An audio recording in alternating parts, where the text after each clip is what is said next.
یہ کوئی کمال نہیں ہے کہ یہ جیت گئے تو حق پر ہوں گے، ہار گئے تو باطل پر ہوں گے۔ انسان ہے، کبھی ہارتا ہے کبھی جیتتا ہے۔ صحیح بخاری کو اٹھائیں، ابو سفیان جب مسلمان نہیں ہوئے، ہرقل بادشاہ جو عیسائی تھا اس کو بتایا جنگ ہوتی ہے، کبھی محمد کے چاہنے والے جیتتے ہیں، کبھی ہم جیت جاتے ہیں، ہار جیت تو ہوتی رہتی۔ امام مالک نے کہا تم کسی اور سے جا کے مناظرہ مناقشہ کرو، مجھے اپنے دین کا پتہ ہے، یہ ہے ہمارا دین، ٹھوس بنیادوں، یقین کامل کے ساتھ کہ اللہ نے جو آسمان سے اتارا ہے بس وہی واجب ہے۔ اتبعوا ما انزل الیکم من ربکم ولا تتبعوا من دونہ اولیاء، لوگو اتباع کرو اس دین کی جو اللہ نے آسمان سے اتارا، اور کچھ نہیں۔ نہ اقلیت کو دیکھیں، نہ آباء و اجداد کے گم کردہ دین اور نظریات کو دیکھیں، نہ مناظروں کی شکست اور کامیابی کو دیکھیں۔ تو ہدایت سے انسان کا دامن خالی ہوتا ہے۔ ایک اور وجہ علماء نے بیان کی دلائل کی روشنی، وہ کیا ہے؟ خواہشات نفس کی اتباع۔ انسان اپنی خواہشات کے پیچھے لگا ہے، میرا دل میرا دل میرا دل، میری آرزو میری تمنا، یہ گمراہی کا پیش خیم ہے۔ افرائیت من اتخذ الہہ ہوا، آپ نے دیکھا اس آدمی کو جس نے اپنا معبود اپنی خواہشات کو بنا رکھا۔ یہ چھوٹا خدا ہے، چھوٹا معبود ہے جس کو دل میں بٹھایا گیا۔ اپنی خواہشات کو قربان کرنا سیکھیے، اپنے جذبات کو قربان کرنا سیکھیے، ورنہ خواہشات کی اتباع انسان کو علم سے محروم کر دیتی ہے۔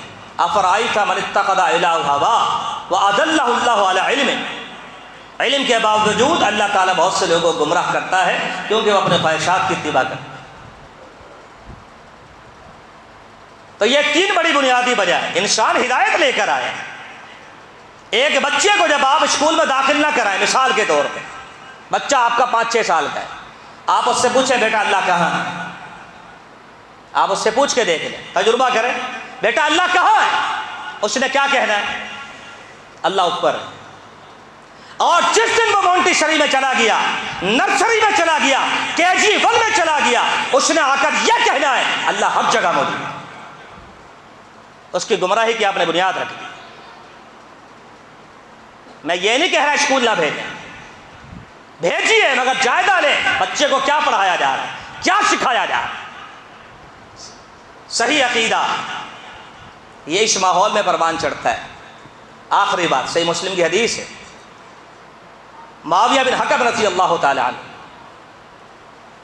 ان کے لونڈی، ان کی کنیز، ان کے غلام عورت بکریاں چرانے تھے۔ بکری پہ بھیڑیے نے حملہ کر دیا اور ایک بکری کھا گیا، نقصان کر دیا، بکری مر گئی۔ شام کو آئی تو ایک بکری کم تھی۔ معاویہ بن حکم رضی اللہ تعالیٰ عنہ کو غصہ آیا، انہوں نے اس لونڈی کو ایک تھپڑ لگایا۔ بعد میں ان کو احساس ہوا کہ میں نے ایک عورت کو بلا وجہ تھپڑ مار دیا، اس کا کیا قصور تھا بیچاری، بھیڑیا تو درندہ ہے، عورت مقابلہ کیسے کر سکتی؟ دل نرم ہو گیا، نبی علیہ الصلوۃ والسلام کے پاس آئے، کہا اللہ کے حبیب میں اس لونڈی کو آزاد کرنا چاہتا ہوں، میں اپنے غلطی کا ازالہ کرنا چاہتا ہوں، لونڈی کو آزاد کرنا چاہتا ہوں۔ نبی کریم صلی اللہ علیہ وسلم نے کہا جاؤ اس کو بلا کے لاؤ۔ اس عورت کو بلوایا، لونڈی ہے، غلام ہے، کسی مدرسے سے فارغ نہیں ہے۔ اصل بات یہ فطری عقیدہ، طبی عقیدہ جو اللہ نے دے کر بھیجا ہے وہ برباد نہیں ہوتا، چاہے بندہ جنگل میں رہنے والا ہو، بکریاں چرانے والا۔ اسی لیے امام غزالی رحمہ اللہ جب دنیا سے گئے، ان کو ٹھوکریں لگی تھی عقائد کے باب میں، مگر جب دنیا سے گئے بخاری سینے میں رکھی ہوئی تھی، اور امام غزالی نے کہا میرا وہی عقیدہ ہے جو گاؤں دیہات کی بدو عورتوں کا ہوتا ہے، وہاں عقیدہ سلامت ہوتا ہے۔ نبی علیہ السلام نے اس عورت سے پہلا سوال کیا کیا؟ این اللہ، اللہ کہاں ہے؟ کسی مدرسے سے فارغ نہیں، سلفی ماحول میں، طبی اور فطری ماحول میں پروان چڑھنے والی عورت، کبھی اسکول اور مدرسے کا منہ نہ دیکھنے والی عورت، جو عقیدہ اللہ نے اس کو پیدائش کے دل عطا فرمایا وہ اس کے دل کے اندر موجود ہے۔ اس نے کہا اللہ فی السماء، اللہ تو آسمان پر ہے۔ آپ نے کہا من انا، میں کون ہوں؟ اس نے کہا انت رسول اللہ صلی اللہ علیہ وسلم، آپ تو اللہ کے رسول ہیں۔ آپ نے فرمایا اعتقها فانها مؤمنہ، معاویہ اس کو آزاد کر دو، یہ ایماندار ہوگا۔ یہ ہے ٹھوس عقیدہ جو اللہ نے ہمیں طبی طور پہ عطا فرمایا، فطری طور پہ عطا فرمایا اللہ کے بارے۔ لہذا میرے دوستو، ہم ہدایت پر ہیں کب تک؟ جب تک ہم باپ دادا کی اندھی پیروی نہ کریں۔ ہم ہدایت پر ہیں کب تک؟ جب تک ہم اکثریت کی پیروی نہ کریں آنکھیں بند کر۔ ہم ہدایت پہ ہیں جب تک کہ ہم اپنے خواہشات کے پیچھے نہ لگیں۔ یہ مختصر سی بات ہے۔